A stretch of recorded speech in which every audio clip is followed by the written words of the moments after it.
Hola, hola, un gusto saludarte. Este video tenía que haberlo grabado y compartido el día de ayer, pero la verdad que me ha costado muchísimo hacerlo. Y yo sé, pero ¿por qué me está costando tanto hablar de la avaricia a los 60 y más?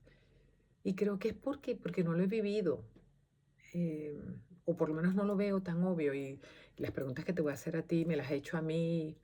Y en parte me da alivio, ¿no? Saber que mis padres, a pesar de haber llegado a una posición económica muy buena, muy holgada,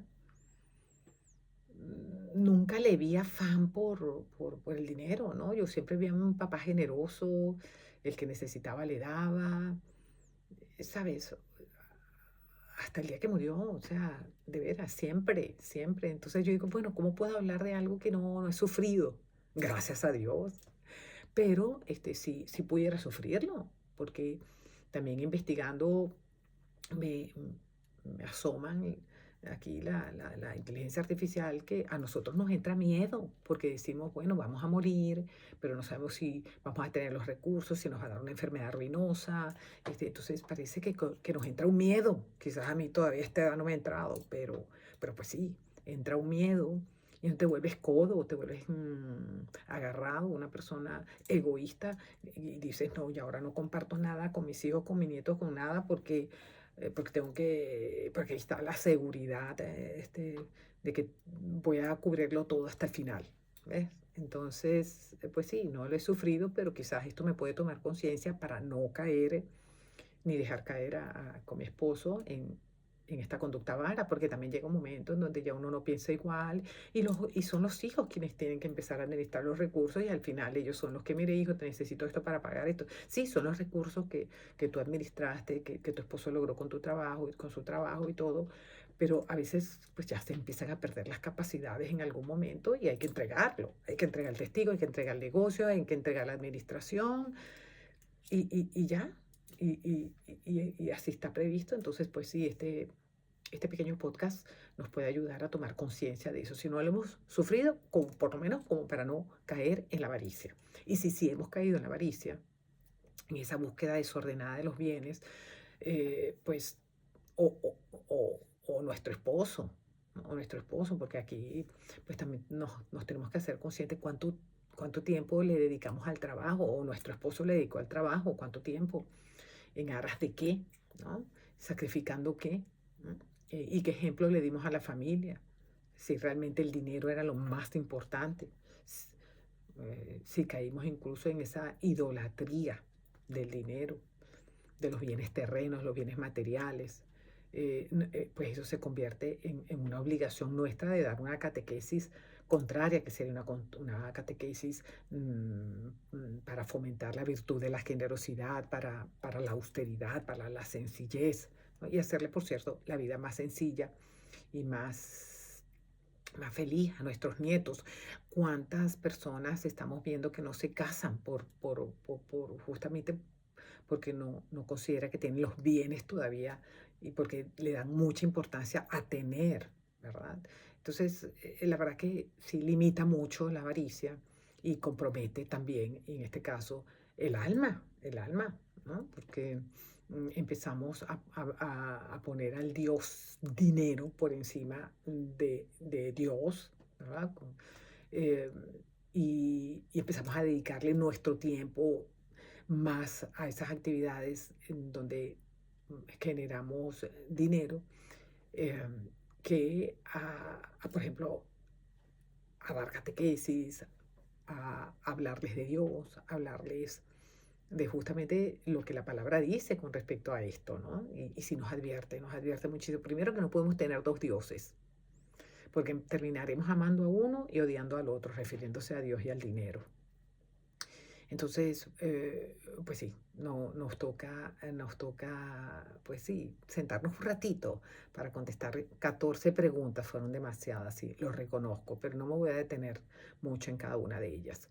Mira, siendo uno poco y cinco mucho, dime cuán insatisfecho te sientes con lo que tienes, porque cuando estás insatisfecho con tu carro, con tu casa, con tu colonia, o sea, ya eso es un síntoma que dice, espera, espera, espera, espera, ¿sí? O sea, eh,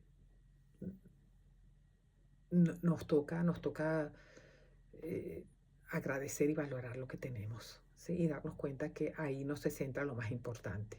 O sea, un vehículo es para trasladarte, punto. Todo lo demás han sido necesidades creadas por la presión social que ahorita es fortísima, porque ahora la presión es de redes sociales. Entonces tú te metes, vas a investigar porque quieres conocer, no sé, algún artículo y te bombardean por ese artículo y te lanzan ofertas de ese artículo, pero la misión es que tú caigas. ¿En qué? En este desorden, ¿ves? De consumir incluso lo que no necesitas.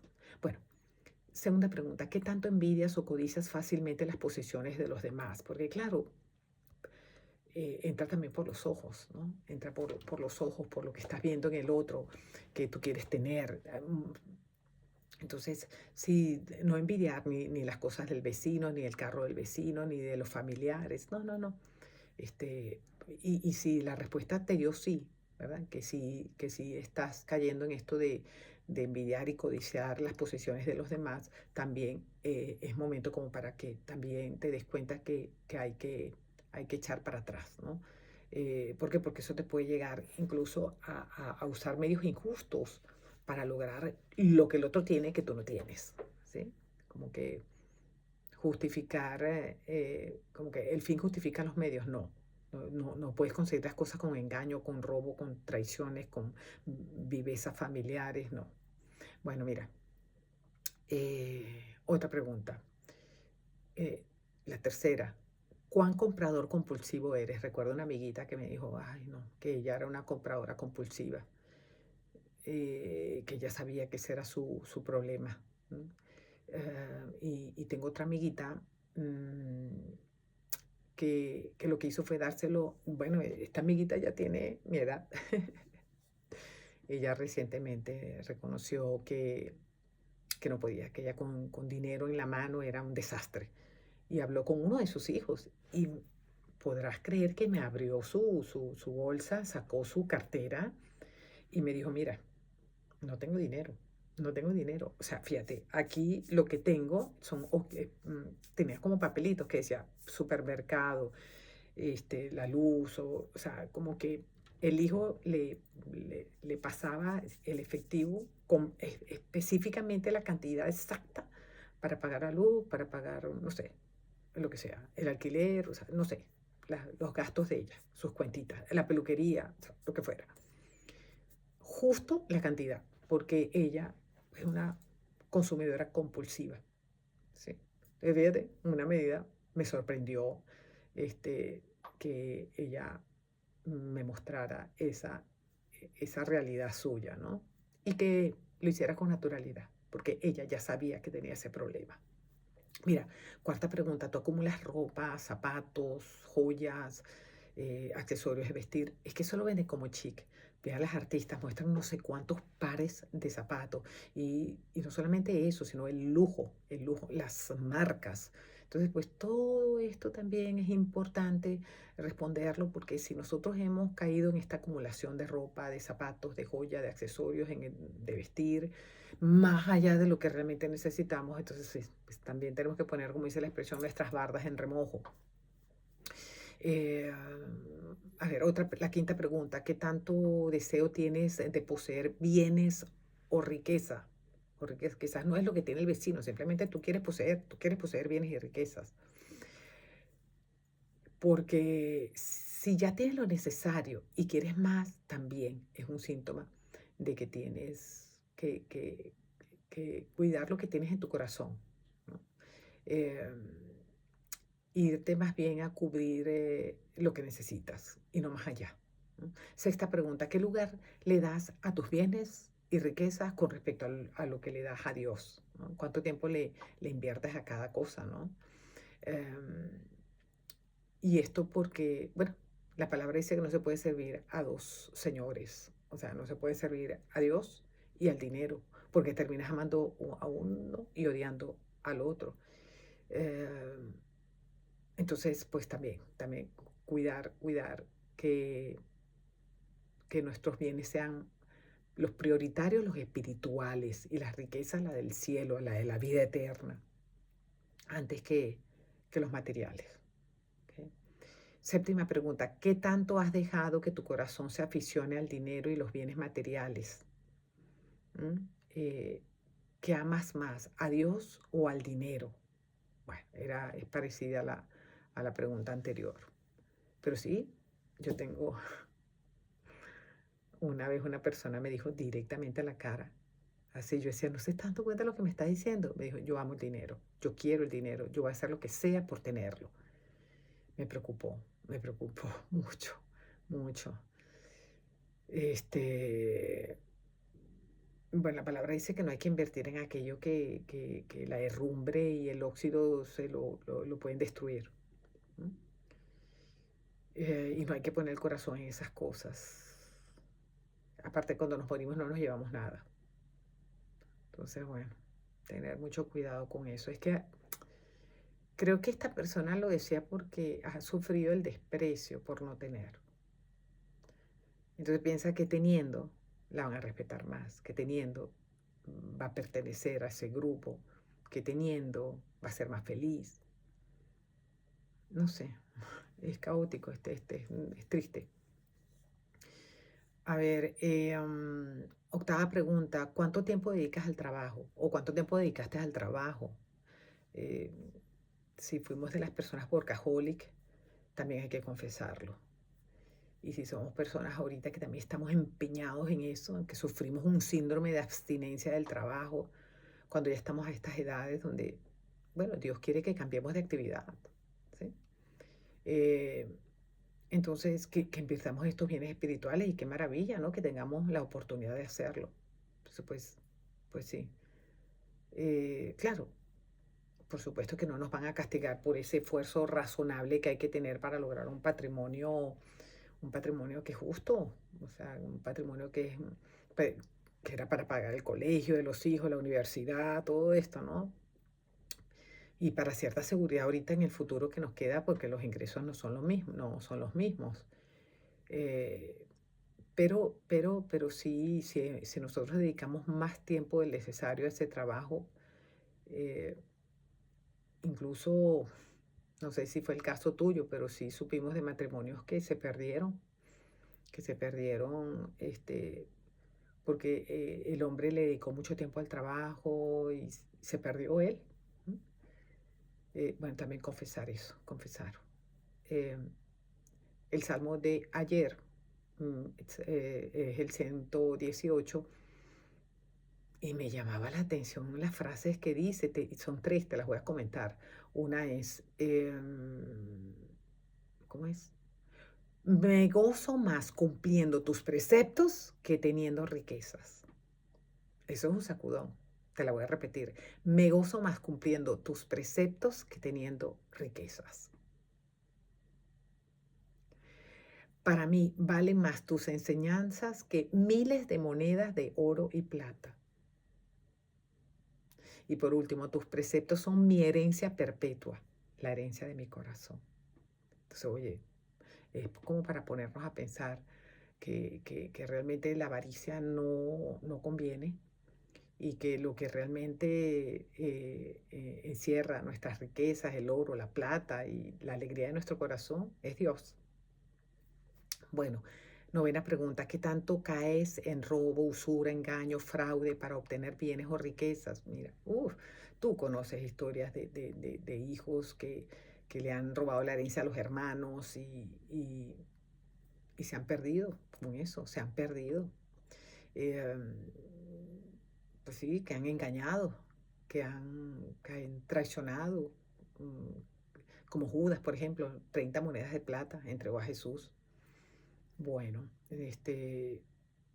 cuando nosotros caemos en eso, esto es un pecado grave, grave, grave, grave, grave. ¿Okay? Y hay tiempo de rectificar. Si tú incluso eres la persona que ha hecho ese robo, ese engaño, ese fraude, pues estás a tiempo de corregir y esa es la intención, que a través de este podcast puedas tomar conciencia y enmendar. Y bueno, ahora sí, a repartir la herencia que yo había acaparado solamente para mí. Bueno, la pregunta número 10 es si sufres una delectación enfermiza en la posesión de bienes de todo tipo. ¿A qué me refiero? A colecciones, a joyas, a cuadros, ¿sabes? A eso, ¿no? También está relacionado si has caído en esto de sentirte realizada por mostrar a los demás todas tus posesiones. Estas son mis colecciones de relojes, estas son mis colecciones de, no sé, lo que tú quieras. Puede ser de lentes, de qué sé yo. ¿Ok? Pero sí, también son alertas, alertas. A ver, otra pregunta. ¿Qué tan persona agarrada eres? ¿No? Muy rara vez estás dispuesta a donar, a compartir tus bienes. ¿Qué tanta limosna das? Mira, en mi caso, yo siempre he visto que a mi esposo le gusta mucho planificar, hacer presupuestos. Y él esto lo hace de manera institucional, lo que son las donaciones, la limosna. Y ahí de repente me pega así con un poquito de ruido porque a veces yo quiero ser espontánea y de repente, y a veces él me dice, oye, no está en el presupuesto. Y de repente uno tiene que, pues nada, aceptar, porque pues esto de los bienes, si estás en matrimonio, pues es de los dos. Y si a él le da tranquilidad llevar ese presupuesto, a veces que también él se da cuenta y dice, bueno, pues sí, no te preocupes, dalo, no pasa nada, pero acuérdate que tenemos un presupuesto, ¿sí?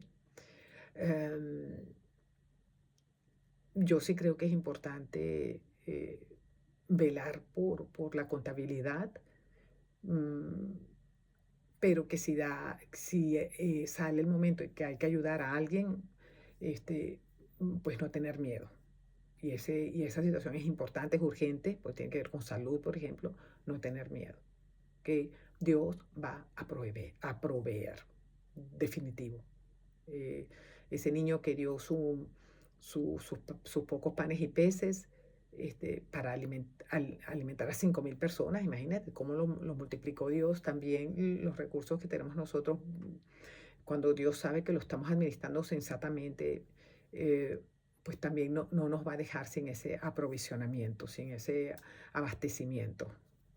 No se va a olvidar de nosotros para nada. O sea, estoy acordándome también, bueno, dos aspectos de las lecturas. Uno es el de el joven rico, ¿no? Que le dijo a Jesús que ya él había, definitivamente él cumplía todo los mandamientos y los preceptos, ¿no?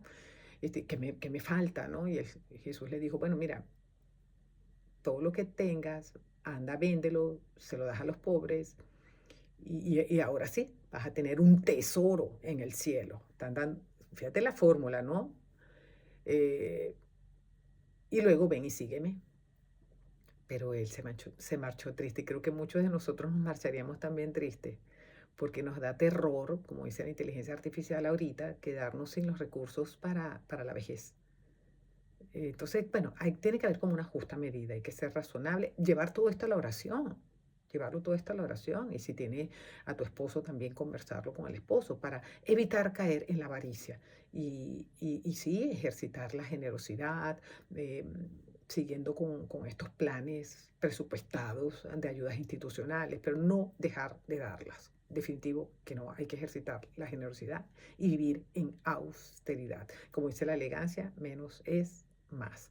A ver, bueno, otra pregunta es qué tan consciente entonces eres del peligro de la avaricia. Pues tenemos que ser conscientes de que, pues si en los llanos se juega a Rosalinda, aquí nos estamos jugando el cielo. Hay que tener mucho cuidado, que no sea el miedo el que nos lleve a ser avaros y a no, por ejemplo, pasar el testigo a nuestros nietos o darles el control de la economía a ellos. eh, ¿Cuánto miedo tienes en caer en la ruina? Que, bueno, le di el negocio a mi hijo y que él por una mala decisión caigamos en ruina todos. Bueno, aquí en este caso me llamó la atención lo que decía un fray, que la ruina a la que le tenemos que tener miedo es a la ruina espiritual. Ahí, a esa es a la que tenemos que realmente tenemos que más bien enmendar estos vicios ejercitando las virtudes y así no caeremos nunca en ruina espiritual. Nunca, nunca. Eh, sí, te había dicho que quería recordar otra en donde los discípulos le dicen a Jesús, nosotros ya lo hemos dejado todo, fue Pedro, nosotros lo hemos dejado todo, ¿qué vamos a recibir a cambio? Wow, qué pregunta tan atrevida. ¿Qué vamos a recibir a cambio si lo hemos dejado todo? Dios le dijo que les iba a dar el 100 por 1, el 100 por 1, y heredarán la vida eterna. Entonces sí, nos toca también eh, dejarlo todo, eh, poner los bienes espirituales en primer lugar. ¿Verdad? La sociedad nos mide porque el primer lugar es en base al dinero que tengamos, pero resulta que esa misma lectura termina diciendo que los muchos primeros serán los últimos y muchos últimos serán los primeros. Eh, como, como dicen, bueno, las apariencias engañan. Eh, y yo diría que cerrar diciendo que este evangelio que comentaban ayer de las ovejas, ¿no? De las 100 ovejas, en donde se pierde una y deja las 99 para buscar. Así es lo que tenemos que hacer nosotros, pensando en los bienes espirituales. Si a raíz de nuestra avaricia, conducta avara, hemos escandalizado a los nuestros, nos toca efectivamente eh, dejar las que tengamos ya ganadas para Dios, para buscar a la descarriada por ese mal ejemplo de avaricia que nosotros hemos dado y recuperarla. Nosotros ahorita nos tenemos que convertir en líderes de nuestro redil, al servicio de Dios. Y a partir de tomar conciencia de estos vicios, hoy el de la avaricia, eh, pues regresar esas almas al redil y ahora sí, todos vivir según Dios, vivir esa generosidad, vivir esa austeridad. ¿Para qué? Para todos, para todos ganar el cielo, para todos ganar el 100 por 1 y la vida eterna. Y ya. Bueno, será hasta el próximo vicio. Bye.